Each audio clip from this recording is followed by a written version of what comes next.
YTN 라디오 이동의 뉴스 정면승부 2부 시작합니다. 최근 군에서 부실급식과 육군훈련소 과잉 방역 대책으로 논란이 됐었습니다. 국방부에서 이와 관련한 대책을 내놓았는데 어떤 지침들이 있는지, 군에서 터지는 고질적 문제들을 해결할 수 있을지 군 인권센터 김영남 사무국장 연결해서 이야기 나눠봅니다. 사무국장님 나와 계십니까? 예, 안녕하십니까. 네.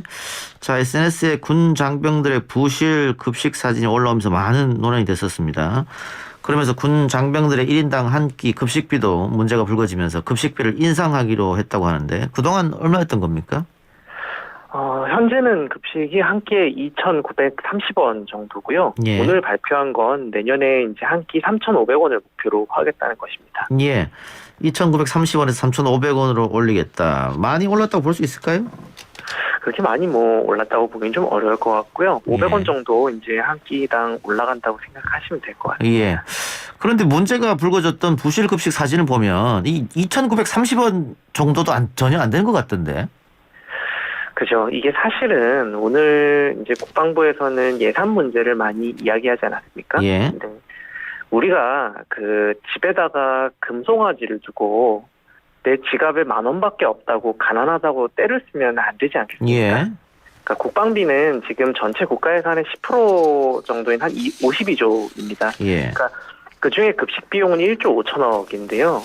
그러니까 급식 예산이 부족하면 이 국방비 내에서 장병들 처우 개선에 얼마나 더 투자를 할 것인지 고민을 해야 되는데 나라 돈을 지금 10%나 가져다 쓰면서 국회에서 예산을 아주기 때문에 급식의 질이 낮다는 예. 얘기를 하는 건 굉장히 무책임한 입장이라는 것이죠. 예. 의식주가 기본인데 사람이 살아가는 데서는. 그렇죠. 그리고 예. 급식 문제는 이 예산 문제뿐만 아니라 그 식자재 공급 방식이나 우리 몇 안 되는 그 조리병들을 지금 갈아놓는 식으로 예. 운영이 되는 조리 환경, 이런 것들을 총체적으로 점검해서 현대화하자는 식으로 접근을 해야 되는데 그런 면에서 오늘 발표 내용은 좀 아쉬운 점이 아쉽다. 많습니다. 예, 알겠습니다.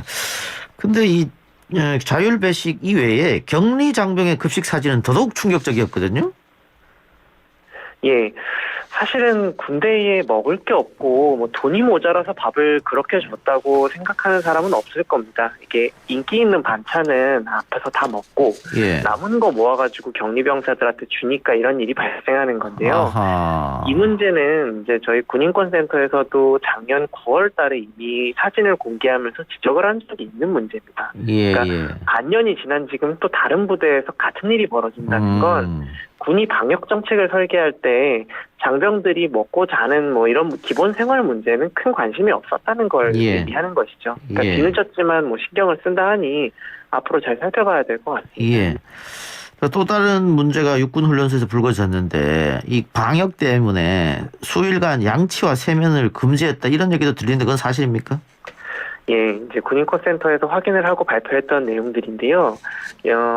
이 격리 기간 동안에 양치하고 샤워를 한 열흘 가까이 금지하고 화장실 이용도 5시간에 한 번, 2분씩 이렇게 통제를 했다는 건데요.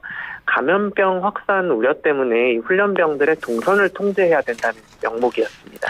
그러니까 화장실과 그 세면장과 샤워실 이런 것을 다른 인원들하고 같이 쓸 수 있으니까 그러면 혹시라도 전파가 될까 봐 한 열흘 정도 샤워를 못하게 한다든가 또 며칠간 양치와 세면을 금지했다 이런 이야기네요. 그렇죠. 그건 이제 그렇게 했다는 명목인데 이거는 어떻게 개선됐습니까 그러면? 지금 사실 보면은 뭐 문제 제기를 한 다음에 바로 간이 샤워장을 추가로 설치하고 동선이 안 겹치게 뭐 화장실을 보내는 등의 지금 대책들을 마련을 해놨습니다. 근데 예. 사실은 대책이 이렇게 빨리 나온다는 게 더 황당한 일이죠. 그러니까 예. 코로나 확산으로부터 1년이 넘었는데 이제서야 이렇게 대책을 마련하면 쉽게 풀 수 있는 문제들을 그동안 훈련병들의 발을 묶어놓는 식으로 끌고 왔다는 게 사실 좀 어이가 없는 일이죠. 근데 용변 시간을 제한했다. 그거는 뭐 생리 현상이기 때문에 뭐 참을래 참을 수가 없는 경우도 있잖아요. 그때는 어떻게 합니까 그러면? 그러다 보니까 훈련병들이 아예 물을 안 먹고 지내고 이랬다는 제보들이 좀 있었습니다. 그러니까 사실 2021년에 군에서 오줌 쌀까봐 물을 안 먹는다 이러면은 국민들이 들으면 참 정말 기가 막힐 이야기죠. 예.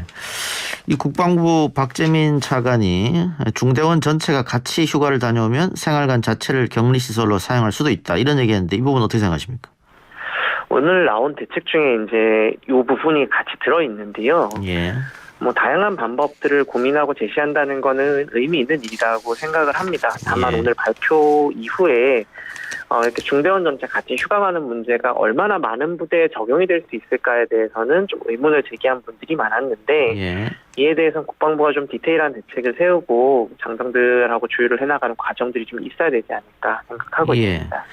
이게 군대 내 휴대폰 사용이 허가가 되면서 이제 구타나 가혹 행위가 상당히 많이 사라졌다. 그리고 개인 정비 시간도 이제 충분히 주어졌고 과거에는 뭐 개인 정비 시간에 고참의 전투화를 닦는다든가 이런 부조리가 있었는데 그러면서 사실은 이게 실보다 득이 훨씬 많다 이렇게 됐지 않습니까?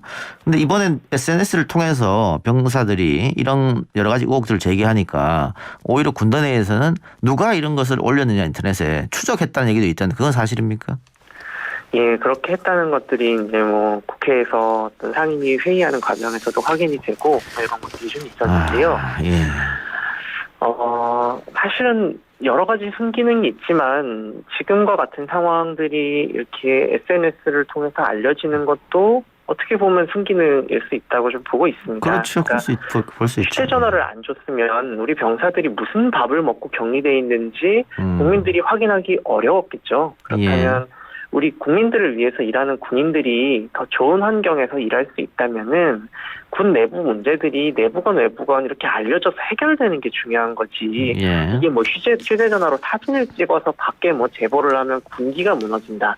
이런 것들은 사실 말이 안 되는 얘기라는 것이죠. 예. 근데 이게 이제 색출 작업도 벌이고 결국은 SNS에 올린 병사의 휴가가 삭감되는 징계를 받았다. 이런 기사도 있었는데 이건 확인된 사실인가요? 예, 이것들이 이제 좀 뭐 사실로 있었던 일이라고 이렇게 확인이 되고 있는데요.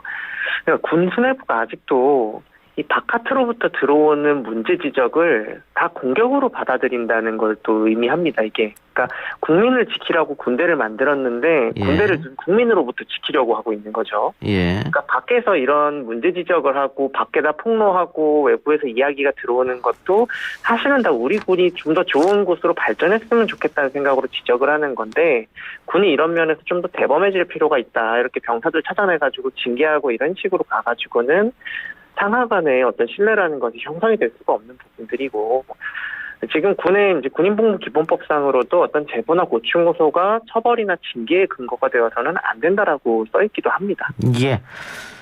또 하나 육군 병사가 군 가혹 행위와 군 병원 오진으로 5개월째 제대로 걷지 못한다는 그런 의혹이 제기되고 있는데 이 사건 조사는 어떻게 되고 있습니까?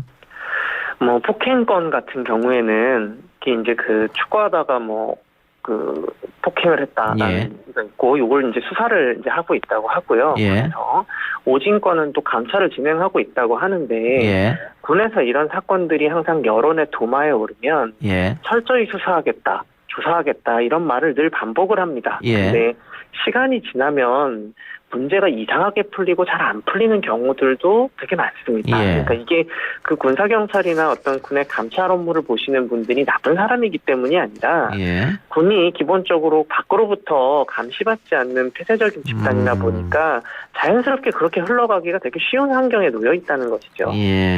근데 뭐 군이 폐쇄적인 집단이고 사건이 터지면 쉬쉬 감추려고 한다. 이거는 10년 전, 20년 전, 30년 전에도 지적되어 왔던 문제거든요. 전혀 개선되지 않고 있나 보네요.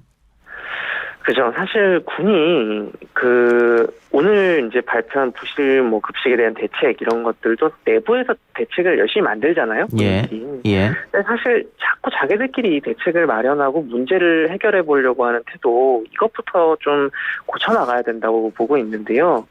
우리 국민들이 사실 군을 군인들만큼 사랑합니다. 되게 군인들이 애쓰고 뭐 노력하고 있고 고생한다는 거 다 알죠. 잘 됐으면 좋겠지 군이 망했으면 좋겠다고 생각하는 사람들은 없습니다. 그러니까 전략 전술이야 군인들이 철통 같은 보안 속에서 논의를 해야 되겠지만 군인의 처우나 인권 문제 같은 것들은 충분히 민간에 터놓고 같이 고민해보면 더 좋은 답이 나올 텐데 자꾸 꽁꽁 싸매기 시작하면은 더 문제는 풀리지 않고 꼬일 수밖에 없다는 것이죠. 그런데요. 듣고 보니까 저도 뭐 군 제대한 지 20여 년이 넘었습니다만은 제가 있을 때랑 별반 다른 게 없는 것 같아서 좀 안타깝습니다.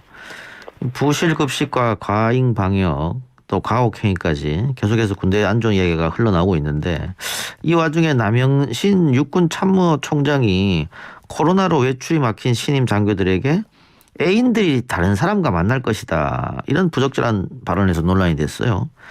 결국 사과는 했다고 합니다만은 이런 일련의 행위들을 지금 어떻게 보고 계세요? 이걸 이제 그 말실수라고 해명을 이제 육군 참모총장이 하셨습니다만, 예. 만약에 우리가 회사에서 상사가 나한테 와가지고 농담이랍시고 당신 애인은 지금 아마 바람났을 거야 라고 하면 받아들이는 사람 입장에서는 기분이 어떻겠습니까? 그렇죠. 그러니까 예. 보기에 따라서는 직장 내 성희롱으로도 인지할 예. 수 있는 수준의 발언인데, 예. 이 기강이라는 거는 상급자가 모범을 보일 때 바로 서는 건데, 참모총장이 이런 말을 농담이라고 말실수라고 하고 다니는데 그 기강이 잡힌다면 사실 그 되게 이상한 일이죠. 그러니까 이 부대의 분위기라는 게 어디 제보자를 색출하고 막 밖에다가 사진 보낸 사람을 잡아가지고 벌을 준다고 잡히는 게 아니라 군 전체 분위기 자체를 지금 어떻게 쇄신해 나갈 것인가를 안팎으로 좀 고민을 해 나가야 될 때가 아닌가라고 생각을 합니다. 알겠습니다. 오늘 이야기는 여기까지만 듣죠. 인터뷰 오늘 감사합니다. 예, 감사합니다. 지금까지 군인권센터 김형남 사무국장이었습니다.